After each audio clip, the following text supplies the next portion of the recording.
Ternyata mereka salah hitung waktu. Saya habis 10 minit, saya turun, selesai tugas, duduk lagi di meja. Ternyata masih mau maghrib 40 minit lagi. Mereka salah hitung. Bingung apa mau isi lagi. Didatangin ustaz, salah satu imam Masjid Istiqlal, untuk baca salawat lah, Asmaul Husna, baca Asmaul Husna, baca salawat, baca subhanallah walhamdulillah wa la ilaha illallah Allahu akbar, sampai orang badan ngantuk, habis waktunya.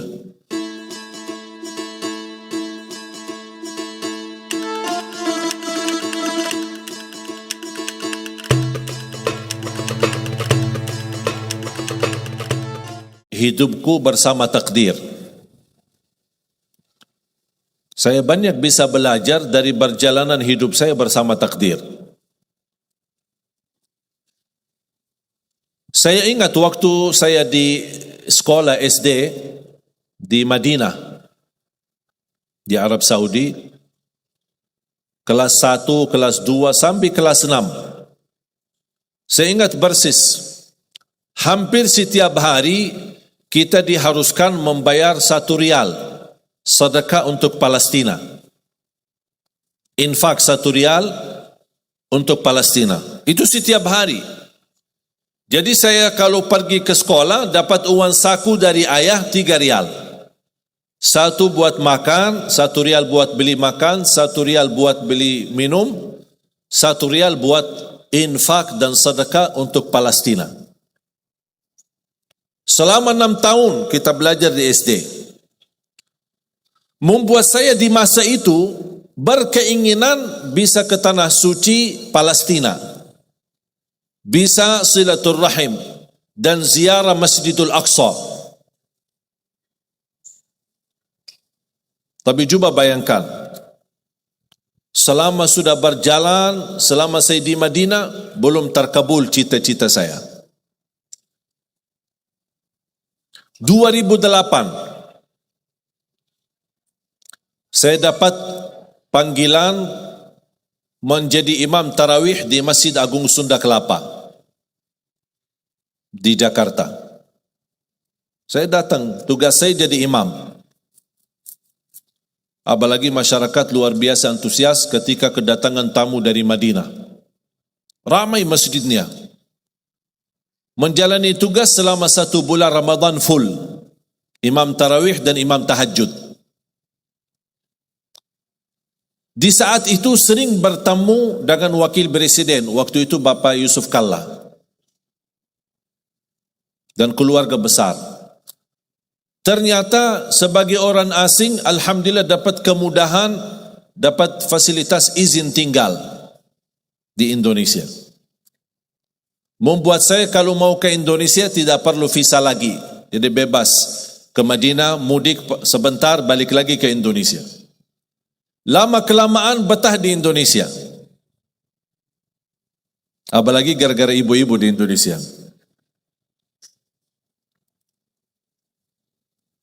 Subhanallah, tidak bisa membayangkan kalau ada orang bertanya sama saya, milih Madinah atau Indonesia? Kira-kira saya jawab apa? Madinah lah.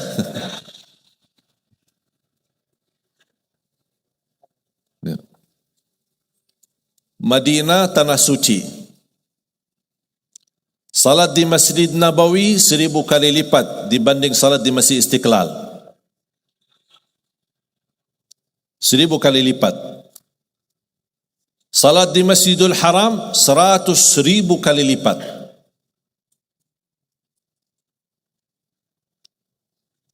Di Madinah ada makam Nabi Muhammad sallallahu alaihi wasallam. Ada Masjid Quba. Kalau kita bicara barakah, ya Madinah lebih barakah. Aman, Madinah lebih aman. Suci, Madinah lebih suci. Banyak orang Indonesia berkata, oh aku bingung ya, kita aja mau ke Madinah, kok inti yang datang ke Indonesia? Tapi ternyata saya belum bisa tahu, kecuali baru beberapa bulan lalu, ternyata takdir itu benar-benar baik dari Allah Subhanahu Wa Taala. tinggal di Indonesia 2008, 2009, 2010. Saya masih ingat pertama kali belum bisa bahasa Indonesia. Bisa enggak terbayang? Dah bisa bahasa Indonesia. Mulai 2009 diajarin sama teman hafal 4 kata. Dah usah yang lain-lain, sudah pusing. Bahasa Indonesia mudah. Dan 4 kata ini sering dipakai oleh orang Indonesia. Apa kabar? Bagus. Mau kemana? Aku cinta kepadamu. Itu aja. Tidak usah pusing-pusing. Bahasa Indonesia mudah. Dengan tulus hati saya setiap bertemu orang, itu aja yang saya sampaikan. Assalamualaikum. Apa kabar? Bagus. Mau kemana? Aku cinta kepadamu. Orang bingung ini. Subhanallah, sedikit-sedikit belajar. 2010 pertama saya ikut mengisi bersama sahabat saya, teman baik saya, Ustaz Yusuf Mansur, di acara nikmatnya sedekah. Karena beliau memang dikenal Ustaz sedekah. Kalau beliau bicara sedekah, pasti semua isi dompet kita keluar, habis. Hebatnya itu kelebihan Ustaz Yusuf Mansur. Saya diajak sama beliau untuk mengisi pertama kali acara saya di TV TPI almarhum. Sudah ada lagi TPI ya? Sudah almarhum. Inna lillahi wa inna ilaihi raji'un. Jadi dari situlah sudah mulai didorong sama Ustaz harus berani bahasa Indonesia. Karena dulu ketika saya pertama dakwah yang bantu translate Ustaz Yusuf sendiri. Tapi beliau yang mendorong saya harus bisa bahasa Indonesia. Nanti insyaAllah nak damping antum. Mendampingi saya sambil sedikit walaupun kata-kata ibu-ibu dulu bahasanya bagus dan lucu. Karena masih banyak yang belum lancar. Sambil gitu sudah mulai sedikit lancar, malah ditinggal sama Ustaz Yusuf Mansur. Tinggal saya isi sendiri. Antum sudah sendiri-sendiri aja. Subhanallah, 2011 saya dapat dipanggil untuk menghadiri acara buka puasa bersama Bapak Presiden. Waktu itu Bapak SBY. Saya diundang untuk menghadiri acara. Saya duduk di satu meja sama dubes Saudi, ada dubes Yaman, ada dubes Palestina, Mesir. Tidak jauh dengan meja Bapak Presiden, Wakil Presiden, Ketua DPR, MPR, semua hadir. Subhanallah, tiba-tiba penceramah yang ditugaskan acara kultum sebelum maghrib. Biasakan di Indonesia ada budaya sebelum buka puasa kan ada kultum lah, dipanggil ustaz atau siapa. Penceramah tidak datang. Karena macet, maklum Jakarta macet ya. Ternyata Allah punya rencana. Didatangi protokol, Pak maaf, penceramah kita tidak datang. Ditunjuk bahasa yang isi. Saya kaget, apa yang mau saya isi? Depan presiden lagi. Akhirnya saya beranikan diri berbicara, sedangkan protokol sudah menyampaikan, mohon Pak jangan lama ya, maksimal 10 menit. Ya biasa protokol.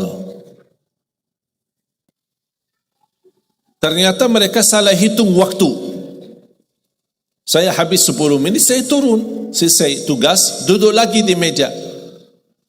Ternyata masih mau maghrib 40 menit lagi. Mereka salah hitung. Bingung apa mau isi lagi. Didatangin Ustaz, salah satu imam Masjid Istiqlal untuk baca salawat lah, Asmaul Husna, baca Asmaul Husna, baca salawat, baca subhanallah walhamdulillah wa la ilaha illallah Allahu akbar, sampai orang badan ngantuk, habis waktunya. Tapi masih ada waktu belum maghrib. Saya didatangi lagi sama protokol. Bapak Presiden minta antum datang lagi, naik isi kultum sebentar sebelum maghrib. Saya kaget. Kok ini satu acara tapi 2 kali saya isi. Saya naik panggung. Saya masih ingat pertama ketika saya naik, karena tamu yang hadir ada kan juga dari negeri sahabat, negara Arab dan negara yang lain. Pas begitu saya mulai berbicara, biasa saya menawali Assalamualaikum warahmatullahi wabarakatuh, Bismillahirrahmanirrahim, Alhamdulillahirabbil alamin dalam bahasa Arab. Saya lihat Bapak Presiden kan ada alat terjemah di depan setiap tamu. Bapak Presiden mengambil alatnya. Begitu saya berkata amma ba'du, yang saya muliakan, yang saya cintai ayah kami Bapak Presiden Republik Indonesia. Beliau kaget, langsung turunin alatnya lagi. Ini dengar langsung bahasa Indonesia. Karena dia melihat nampilan saya bukan orang Indonesia. Begitu alhamdulillah saya isi yang kedua kali, malah beliau panggil. Saya duduk. Dan saya cerita, nanti saya insyaAllah akan cerita salah satu cerita yang menyebabkan saya mendapatkan perhatian dari Bapak Presiden. Barangkali antum kalau antum cerita, barangkali dapat perhatian. Nanti saya kasih tahu ceritanya. Mau kan ceritanya? Pasti mau. Luar biasa. Kelebihan Indonesia semua serba mau. Tidak ada yang tidak mau. Jadi saya duduk di samping Presiden, buka puasa sambil berbicara ngobrol. Dan subhanallah saya mendapatkan kejutan yang luar biasa. Langsung beliau berkata, mau enggak warga negara Indonesia? Saya jujur saja kaget. Karena sebelumnya, sebelum kejadian ini, ada yang menawarkan membantu untuk proses warga negara Indonesia, tapi minta 150 juta. Tapi Allah kasih saya gratis. Dan Presiden langsung yang menawarkan. Sambil bahasa beliau apa? Kami sudah memberi warga negara kepada pemain bola, sampai sekarang belum berjuara. Kalah mulu. Pas sudah sampai ke final, kalah lagi. Mudah-mudahan kami memberi warga negara, mudah-mudahan bisa bermanfaat untuk Indonesia. Saya ingat persis bahasa beliau. Bahkan setiap saya bertemu beliau di acara besar atau Hari Raya Idul Fitri, pasti beliau ketika melihat saya, Alhamdulillah, terima kasih sudah menjadi warga negara Indonesia. Saya bilang, terima kasih Bapak yang memberikan warga negara Indonesia. Ternyata jemaah sekalian, saya mendapatkan tantangan yang berat. Warga negara Indonesia ada proses. Salah satu persyaratan buat surat pernyataan mundur diri dari warga negara Arab. Di situ tantangannya. Apakah saya milih warga negara Arab atau milih warga negara Indonesia? Habis saya musyawarah sama orang tua, guru-guru saya di Madinah, mereka semuanya mendorong bismillah. Yang penting bermanfaat. Dimanapun berada bermanfaat. Saya beranikan diri membuat surat pernyataan mundur diri dari warga negara Arab menjadi warga negara Indonesia. Ternyata keputusan ini menjadi takdir. Dan takdir itu baik. Berjalan dalam berdakwah di Indonesia, diberikan kemudahan bahasa. Coba mohon maaf bayangkan, kalau saya masih bahasa Arab, gimana? Minat enggak entah hadir? Malas. Dan ngerti bahasa Arab lagi. Bagi translate lagi, lama lagi. Dan nyambung lagi. Malas deh. Tapi alhamdulillah, karunia dari Allah memberikan kemudahan bisa bahasa Indonesia. Berdakwah langsung dari hati ke hati. Ternyata menjadi warga negara Indonesia menjadi karunia dari Allah Subhanahu wa taala. Kenapa menjadi karunia? Karena 2017 saya mengundang seorang imam besar dari Palestina, imam besar Masjidul Aqsa. Kami undang kemari datang ke Indonesia. Isi bersama-sama di Damai Indonesiaku TV1. TV1 eman beda. Bersama-sama isi. Beliau begitu bertemu dengan saya, beliau terkejut. Pakaian Arab, wajah Arab, tapi bahasa-bahasanya Indonesia. Lancar lagi bahasa Arab. Beliau mendapatkan perhatian bersama beliau. Di mana beliau pergi, saya mendampingi beliau. Allah buka hatinya, beliau undang saya datang ke Palestina.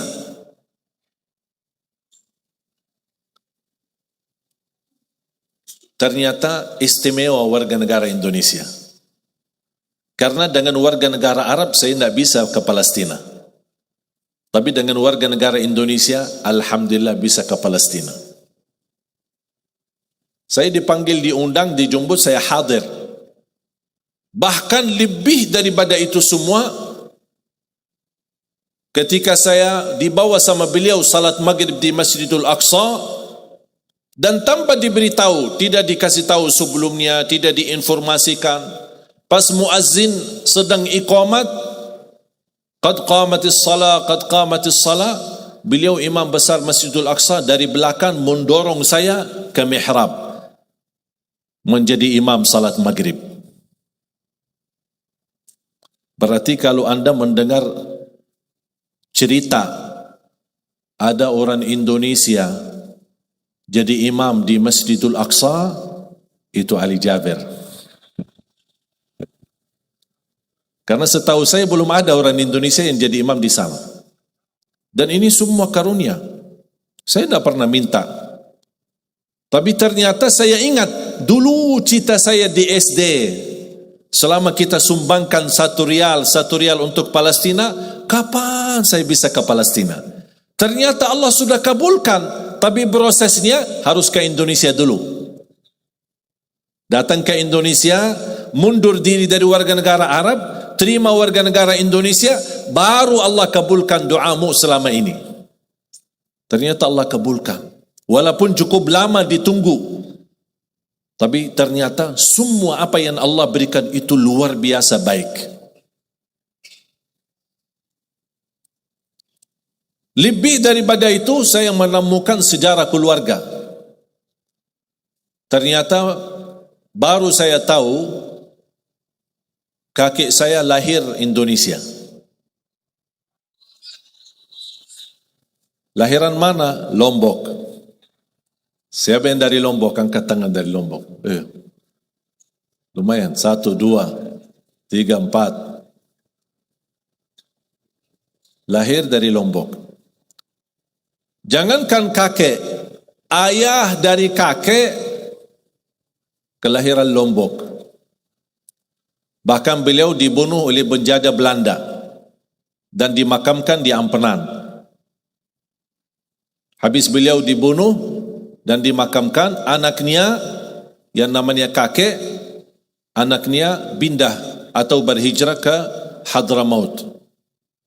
Dari Hadramaut ke hijrah lagi ke Madinah. Nikah di Madinah dan dapat keturunan, dapat ibu saya. Dan kakek saya meninggal dan dimakamkan di Madinah. Ibu saya nikah, dapatlah saya. Berarti silsilahnya darah saya lewat ibu kembali ke Indonesia. Makanya saya kaget pas kemarin di rumah sakit, pas cek darah, dokternya kaget. Oh, kok darahnya merah putih, subhanallah.